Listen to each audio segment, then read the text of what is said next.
Have you ever felt like your mind is running 1,000 miles an hour, yet you are completely stuck in one place? We all go through days where a simple worry turns into a massive, heavy cloud that just ruins our entire week. If you have ever looked for how to stop overthinking and find peace, you probably know exactly how exhausting it can be to fight your own thoughts every single day. Well, today, I want to share a story with you that completely changed the way I look at my own struggles, and I hope it does the same for you. Imagine a small, quiet fishing village right on the edge of the ocean. In this village lived an old, wise fisherman named Elias. He had spent his entire life on the water. Everyone in town knew him, not just for the fish he caught, but for the calm and peaceful way he lived his life. Nothing ever seemed to bother him. One morning, a young man named Leo came to the docks. Leo was known around town as someone who worried about absolutely everything. He worried about his past mistakes, he stressed over his future, and he constantly replayed conversations in his head, wondering if he had said the wrong thing. He looked exhausted, with dark circles under his eyes, carrying the weight of the world on his shoulders. Leo walked up to Elias, who was preparing his small wooden rowboat for the day, and asked, "How do you do it? How are you so calm when life is so full of problems and things to worry about? I feel like my mind is constantly crushing me." Elias smiled warmly, tossed a spare life jacket to Leo, and said, "Get in, let's go for a ride." They rowed out into the middle of the calm blue bay. The sun was shining and a gentle breeze was blowing. Once they were far enough from the shore, Elias handed Leo a small iron anchor tied to a long, thick rope. It wasn't a massive ship anchor, just a small one meant for a rowboat, weighing maybe 10 or 15 pounds. "Drop that into the water so we don't drift while we talk," Elias instructed. Leo dropped the anchor. It splashed into the water, sank to the sandy bottom, and the boat gently stopped moving. For a few minutes, they just sat there in silence, listening to the waves. Then Elias pointed back toward the village. "All right, Leo, I want you to take the oars and row us back to the dock." Leo looked confused. "But the anchor is still down. Shouldn't we pull it up first?" "No," Elias replied calmly. "Leave it in the water. Just row." Leo shrugged, grabbed the wooden oars, and started to pull. For the first minute, it wasn't too bad. He was young and strong, and the boat slowly moved forward, dragging the small metal anchor across the sea at the bottom of the sea. But as the second minute passed, Leo's breathing grew heavy. By the third minute, his arms started to burn.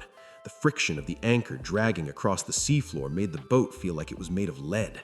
Sweat poured down his forehead. He was putting all of his energy into rowing, but the village on the shore wasn't getting any closer. Finally, after 5 minutes, Leo dropped the oars, completely out of breath, his hands red and blistered. "I can't do it," he panted. "It's too hard. The boat is too heavy."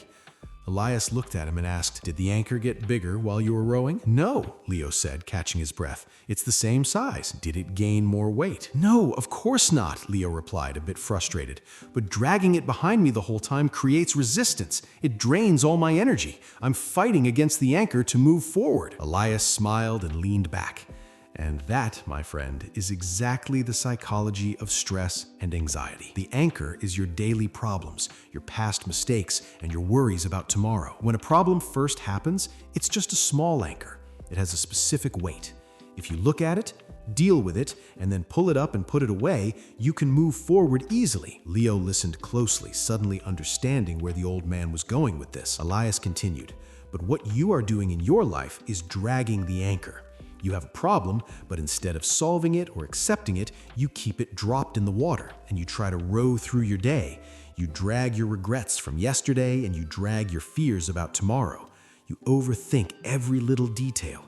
And just like this boat, for the first few minutes, you feel fine. But after hours, days, or weeks of dragging those thoughts, your mind gets completely exhausted. You burn out. You feel like you are putting in so much effort, but you aren't moving forward in life." The truth of those words hit Leo hard. The problem wasn't that his life was heavier than anyone else's. The problem was that he was refusing to pull the anchor up. Life will always hand us heavy moments. There will always be stressful situations, disagreements, and unexpected challenges.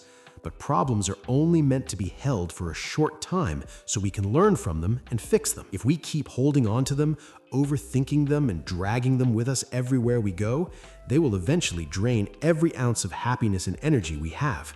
You cannot move forward if you are still dragging the past behind you. So, whenever you feel overwhelmed, I want you to ask yourself, are you solving a problem Or are you just dragging an anchor? If you truly want to experience personal growth and improve your mental health, you have to realize that stress relief doesn't come from ignoring your problems. It comes from knowing when to stop pulling them along. To overcome anxiety and stop overthinking, you need to practice mindfulness. Focus on where your boat is right now. Today, the art of letting go is the greatest gift you can give yourself. When you stop dragging the weight of things you cannot change, you finally make room for inner peace, better emotional well-being, and true self-care. Cut the rope to the things holding you back and watch how smoothly you sail forward. If this story brought a little bit of peace to your day, or if it made you think about something you need to let go of, please hit that like button to help this message reach others who might need to hear it right now. And don't forget to subscribe for more simple stories that can change the way you look at life. Thank you so much for listening, and I will see you in the next one.